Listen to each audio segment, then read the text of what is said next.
Welcome back. You're still watching The Globe. Today is National Healthy Lifestyles Awareness Day, and the day is used to highlight the dangers of obesity and an unhealthy diet and a lack of physical activity. Experts say that anxiety about COVID-19 risks and the pressures of daily life are pushing up stress levels in many people. They say that this has increased the risk of burnout for many people, including healthcare workers.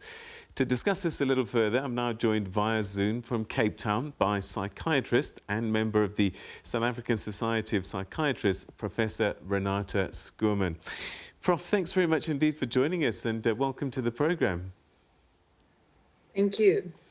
All right, so I think it's no secret that COVID-19 certainly has come with its own pressures and changes in the things that I suppose provoke us or attack us or overwhelm us mentally. And I just wonder, the workplace having changed, sometimes at work, sometimes at home, most of the time online, what has that done to the traditional description of burnout? So, traditionally, burnout is viewed as an occupational phenomenon, as described by the World Health Organization, which means you had to be at work to develop it. However, now, because the boundaries is so blurred, we also now describe burnout in the working from home context and even pandemic burnout or pandemic fatigue. So we keep to the core triad of criteria. So you need emotional exhaustion, you need depersonalization, which means you feel detached from your work and significant others and colleagues, and thirdly, reduced personal accomplishment. So you're working harder and harder, but achieve less. Now, part of the problem that it becomes so prevalent is that during lockdown, it has been much more difficult keeping our boundaries there. We're also maybe not that well equipped at home in terms of, for example, resources we need to carry out our work properly. And thirdly, also to fall back into bad habits. We're not as active during the day. We sit for extended periods behind the computer. And also we do not have boundaries with technology and switching off. We work extended hours. Yeah, and also days become abnormal. Saturdays feel like Mondays, feel like Thursdays, because of the abnormal environment. When you're used to going to the office Monday through Friday, you get a sense of where and what you're doing. But I find more and more that with this disruption, my bearings have gone quite a bit. Is that part of what contributes to this burnout? Yes, part of it is that we do not keep to our structure and our routines and our self-care. So, for example, during the period where we were working from the office, people often would complain they don't have time for exercise, but there was structure in the day. So they would commute to work, they would have a work day, they might exercise after work. At work, they were taking regular breaks, for example, lunchtime or a coffee break. They were interacting with colleagues.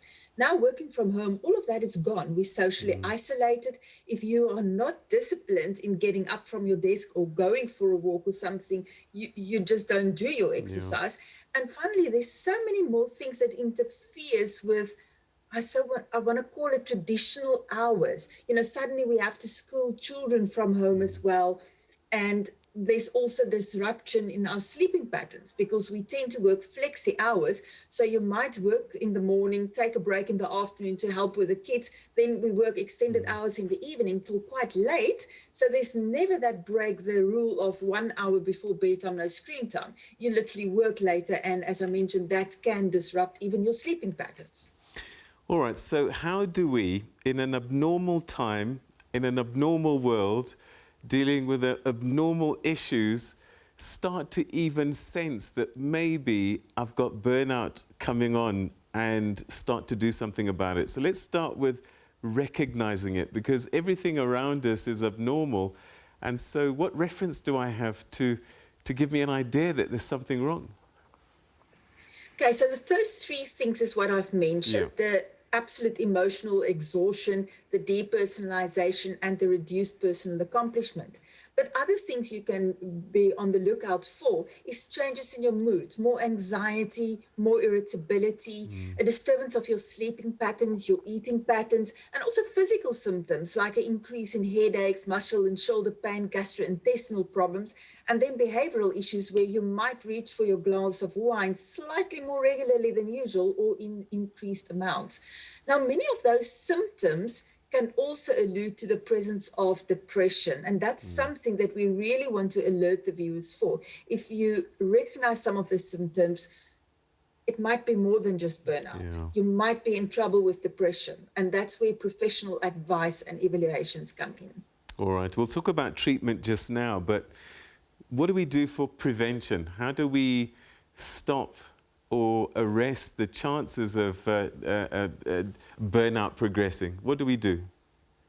Yeah, so prevention is always better than cure. So I'm glad you're starting there.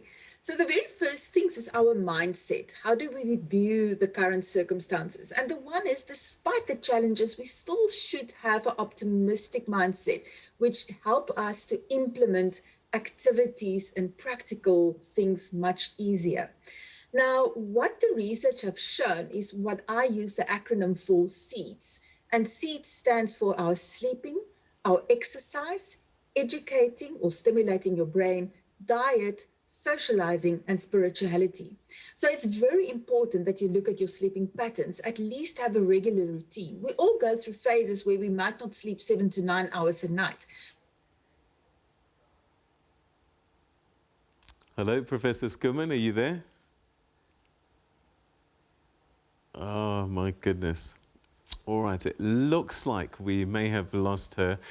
And yeah, it's a pity because I think she was just starting to share some pretty important information for us. But there you have it. I think prevention is better than cure. So SEEDS was the acronym. And I think you heard what those points were, something perhaps for us to take into consideration. All right, that was Professor Renata Schoeman speaking to us on World Healthy Awareness Day, Healthy Living Lifestyle Awareness Day.